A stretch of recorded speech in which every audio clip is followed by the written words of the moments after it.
नमस्कार दोस्तों, आप सभी का स्वागत है फिर से हमारे YouTube चैनल में। आज भी मैं आपके लिए लेके आई हूँ बाबा नीम करोली महाराज जी की कथाएं, उनकी लीलाएं। तो चलते हैं कथा की ओर। मुझे बाबा जी के बारे में प्रथम बार 23 वर्ष पूर्व पता चला था। कई महत्वपूर्ण व्यक्तियों से बाबा जी के असाधारण व्यक्तित्व एवं शक्तियों के बारे में कथाएं सुनने को मिली। जैसे कि बाबा नीम करोली एक से अधिक स्थानों में एक ही दिन एक ही समय दिखाई जाते थे। केवल दिखाई ही नहीं, किंतु अलग अलग स्थानों में बाबा जी अपने भक्त के साथ लीलाएं करते थे। बाबा जी की एक विशेष असाधारण बात उनके आने और चले जाने की क्रिया होती। वो एकाएक आपके मध्य बिना सूचना दिए उपस्थित हो जाते थे। वक्त वो केवल उठकर चले जाते और चलते चलते लोगों को अपने पीछे आने को मना करते थे।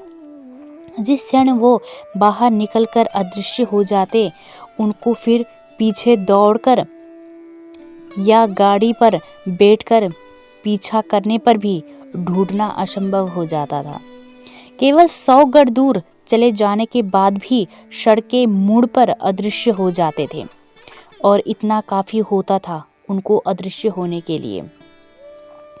इसके बाद 1 मील के दायरे में भी उन्हें ढूंढ पाना असंभव हो जाता था।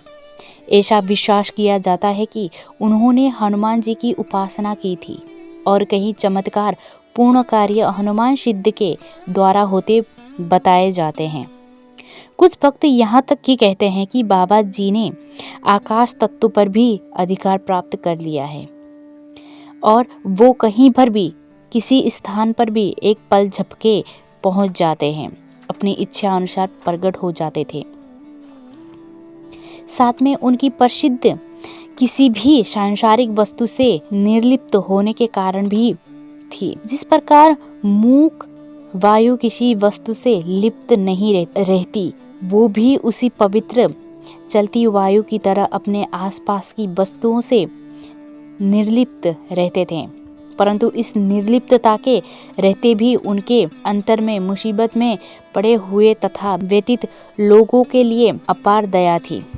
वो किसी भी आर्त प्रार्थना को स्वीकार नहीं करते थे।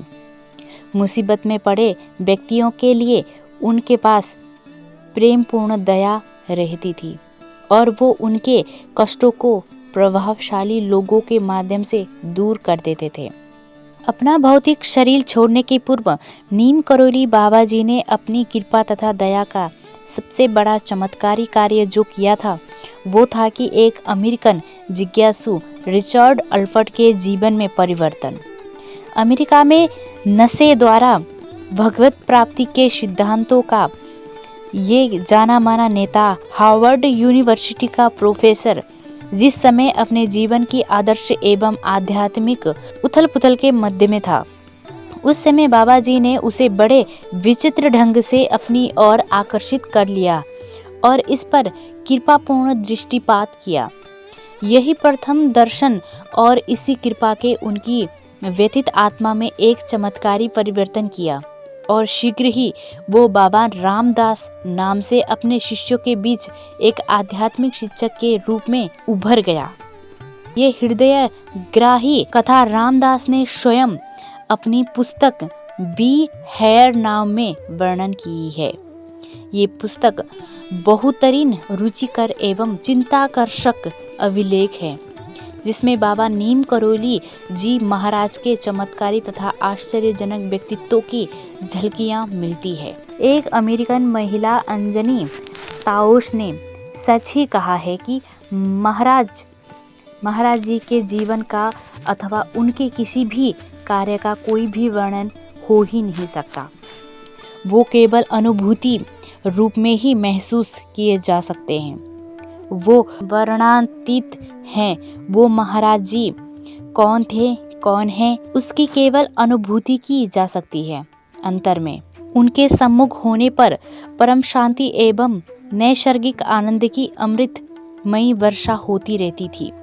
और अब उनकी भौतिक अनुपस्थिति लगता है सभी को अपने कम्बल में समेटी जा रही है। और जैसा उन्होंने स्वयं कहा था, वो कोई भी नहीं है, अर्थात शरीर नहीं है। फिर भी इस छोटी सी पुस्तक में जो कुछ भी प्रयास इस उद्देश्य से किया गया है, आशा है कि पाठक उसे उक्त संदर्भ में पढ़कर कुछ न कुछ संतुष्ट होंगे। बाबा जी की लीलाओं का कुछ अधिक विस्तृत वर्णन अंग्रेजी में लिखे ग्रंथ मिरेकल ऑफ लव तथा अलौकिक यथार्थ बाबा नीम करोली जी महाराज में मिलेगा। एक बात और, बाबा जी द्वारा की गई उक्तियां केवल स्मृति के आधार पर लिखी गई है, जिनमें संभवतः शब्दों में ही हेरफेर हो सकता है, पर उक्ति के सार तत्व में नहीं। ये थी महाराज जी की अद्भुत लीलाएं।